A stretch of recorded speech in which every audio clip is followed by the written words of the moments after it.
Incredible movie monsters come in many forms, shapes, and sizes, folks. And this list shows just that. Whether it's otherworldly species, mythical creatures, or even humans ourselves, these captivating 10 recent movie evildoers right here will not be forgotten for a long time. I'm Gareth, you're watching What Culture, and here are 10 recent movie villains who became instant fan favourites. Spoilers ahead, people, these movies are recent, it's in the title. Number 10, Nicolas Cage as Dale Cobble / Longlegs.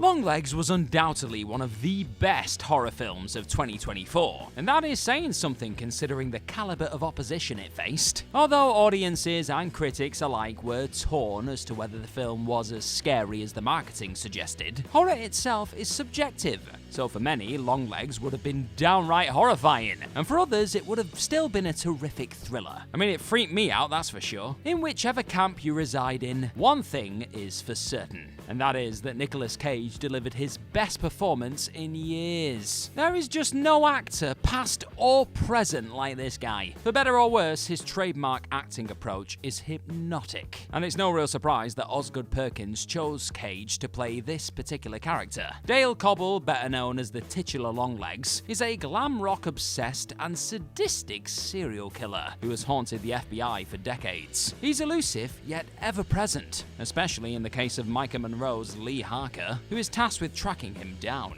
Perkins conceals Cage's true identity under pale makeup, weathered wrinkles, and a wiry wig. But Cobble's off-the-wall behavior is classic Cage. There are mannerisms and motives familiar with real-life serial killers sprinkled in Cobble, and the film's obvious inspiration from Jonathan Demme's The Silence of the Lambs only works in its favor. Whether you loved it or loathed it then, you will not be forgetting Longlegs and Cage's performance anytime soon. Number 9, Jack Quaid as Josh, Companion. Companion is a bittersweet concoction of black comedy and sci-fi blended within a psychological thriller that features some great actors and performances to show for it. You'll definitely find yourself rooting for Sophie Thatcher's Iris, and that is to be expected when you take into account who her boyfriend is. Jack Quaid's Josh is just about as dislikable and detestable as they come, which is a testament to just how good of an actor he is and how well he played the part in question. He's pretty pathetic in all honesty, but loves nothing more than knowing and showing that he has total control over his companion, or companions. Iris may be programmed to love Josh, but that almost definitely isn't reciprocated, considering he manipulates her to murder someone for his material gain. Josh is the kind of villain who lives in today's world already, and that's what makes him even scarier, because he believes he's the hero of his own story, and is subsequently doing the right thing, when in reality, it's the total opposite. Son of Dennis Quaid and Meg Ryan, Jack Quaid has more than enough star power behind him to make it in the industry, but he's doing everything right to establish himself as a dependable and deserving actor all on his own. Even Companion's crew were rooting against his villainous character during production, so he must be doing something right. What an a-hole. Who's your favourite big screen villain of the last 5 years, folks? Let me know in the comments section down below. Number 8, Jason Bateman as Traveller, Carry On. Those surprised to see Jason Bateman play the bad guy must not have watched Ozark, because this was not his first rodeo, people. Jarma Colette Serra's Carry On was nothing short of a pleasant surprise. Is it perfect? No, but it's a fun throwback to 90s action flicks. Netflix originals are often hit or miss. If we're being honest with ourselves, they're largely misses, right? But this feels like more of a hit, and that is due to Jason Bateman's performance of the enigmatic Traveller. Like as tremendous an actor as Taron Egerton definitely is, Bateman cannot help but steal the show here. As his character puts it, I'm not some cartoon villain, and that's case in point. There's no mustache twirling, scars, or white cats, for example. He's articulate, efficient, and meticulous, all while seeing himself as just a regular guy with a job to do, no matter how immoral or unjust his actions are. The Traveller is played as cool, calm, and collected, which you would expect from Jason Bateman, but at the same time, there is an underlying underlying tension that makes him immensely menacing.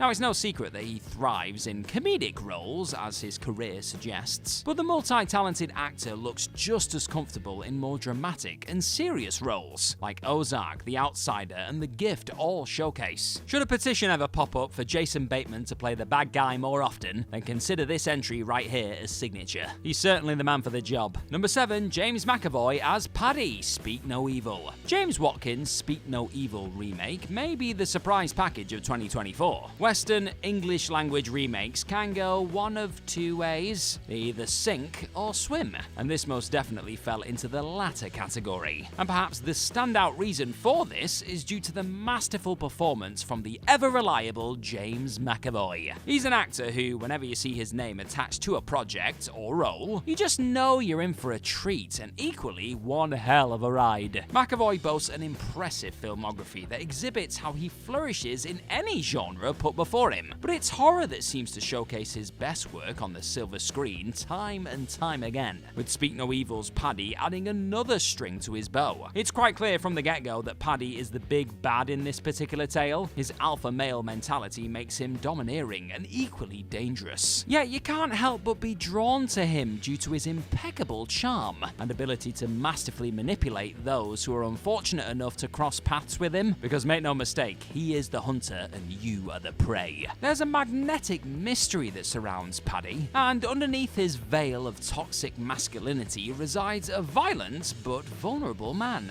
As the film progresses, his hospitality towards Scoot McNairy and Mackenzie Davis, Ben, and Louise Dalton turns into hostility as they become the latest family to become entrapped in his merciless game of cat and mouse. He could be a right menace, that McAvoy, but that's why we love him. Number 6, Margaret Qualley as Sue, The Substance. The Substance is unique, to say the least, and possesses a shock factor that most films lack or struggle to exhibit coherently or convincingly. It's a disturbing, horrifying, and downright grotesque exploration of the monstrous beauty standards women are faced with in the entertainment industry, and The Substance is a film that could only work based on the chemistry shared between its two leads, Demi Moore's Elizabeth Sparkle and her substance-created alter ego, Sue, played by Margaret Qualley. Said chemistry is electric every time they share the screen. The rules are simple: 7 days for Elizabeth and 7 days for Sue, sharing the same body. Sort of, but not really. What could go wrong?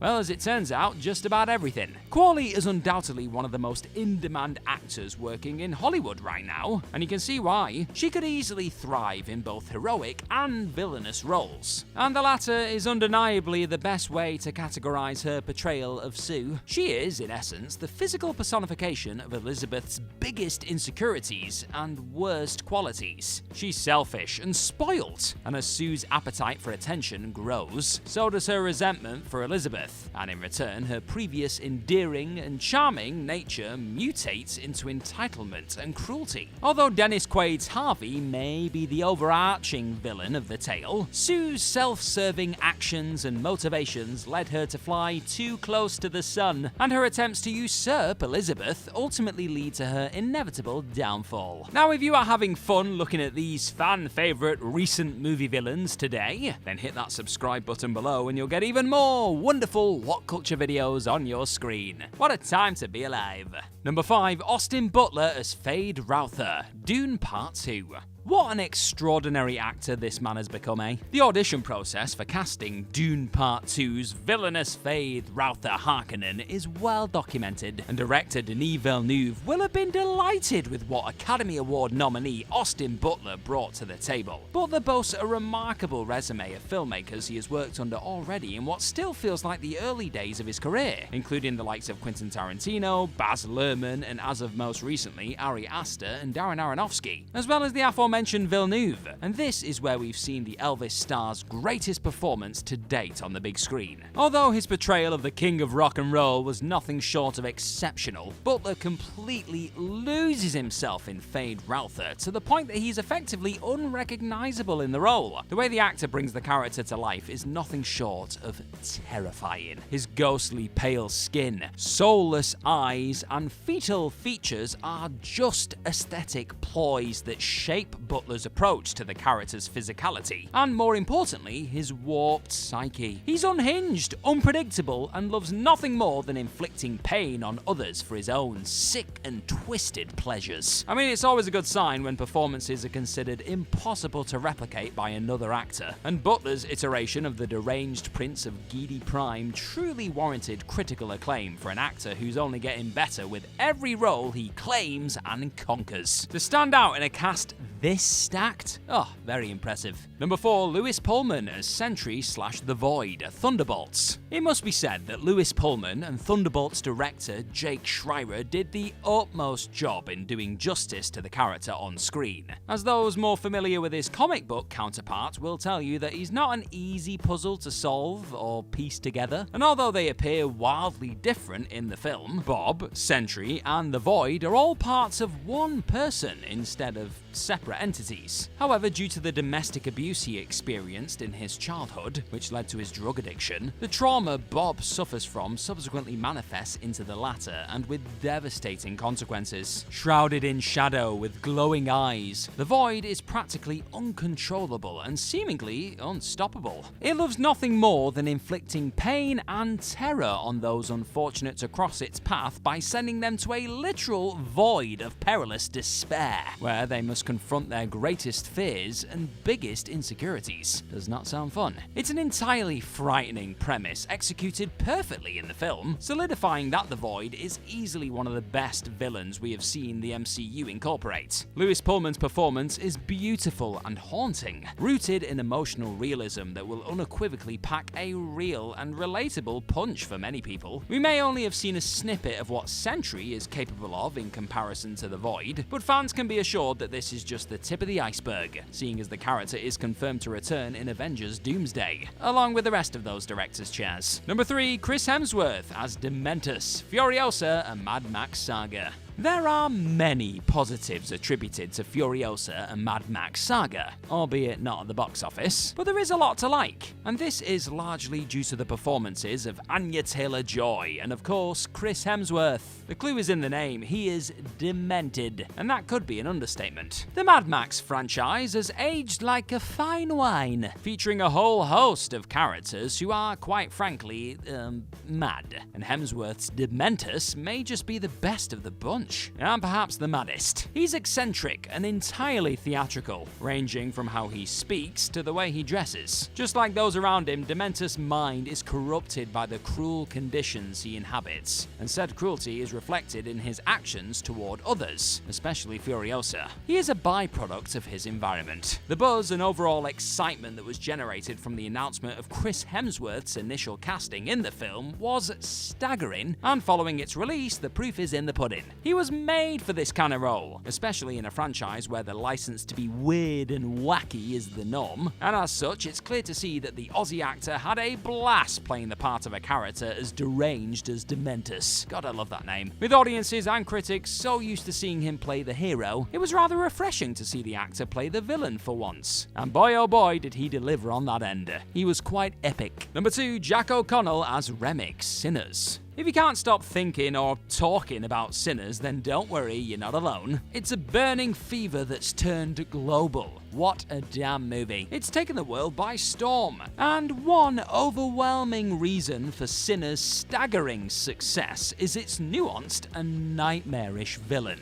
Remick, who is brought to life by one of the UK's finest and fiercest actors, Jack O'Connell. Ryan Coogler, whose rogues gallery includes Sinner star Michael B. Jordan's Eric Killmonger and Tenoch Huerta's Namor, has a knack for crafting captivating, complex, and even compassionate antagonists. And O'Connell's Remick is no exception. He's charming, conniving, frightening, and even funny at times. And although thousands of years old, Remick finds himself in a period where every book is judged by its cover, and in his his case, a suspected racist white man who wants to tear down Smoke and Stack's little piece of Eden. But the truth is a little more complicated than that, folks. You see, Remick sympathizes and even relates due to the similar oppression he and his Irish ancestors suffered. Unlike cinematic vampires that have preceded him, Remick doesn't seek to consume blood solely, but also consume culture and music. Of course, he's no angel by any means, considering he's a bloodthirsty vampire at the end of the day, and one whose intentions may be less noble than he lets on, but there is a perverse method to his perceived madness. After all, the Choctaw said it best in that he is not what he seems. Number 1. Bill Skarsgård as Count Orlok Nosferatu. This is a performance that will be spoken about for a very long time. Similarly to the previously mentioned James McAvoy, Bill Skarsgård is just tailor-made for horror, and more specifically,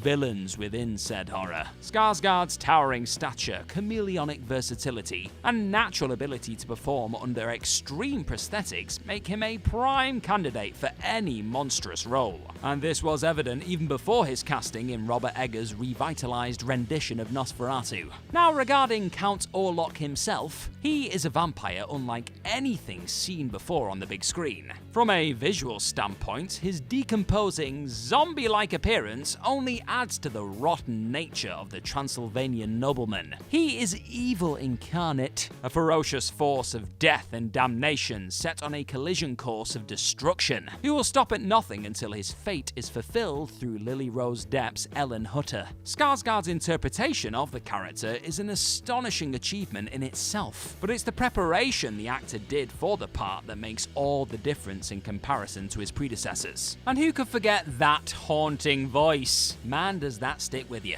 It's guttural and imposing, which the actor was able to achieve by working extensively with an Icelandic opera singer, whose name I won't even attempt to pronounce. We'll just put it on screen, there it is. It's dedication like this that makes roles so much more memorable, and Skarsgård's commitment to his craft is what makes him so desirable to directors. Also, look at that tash. Ugh, what a tash. Continue your YouTube journey by tapping on another What Culture video right here in front of your eyes. Do it. Thank me later.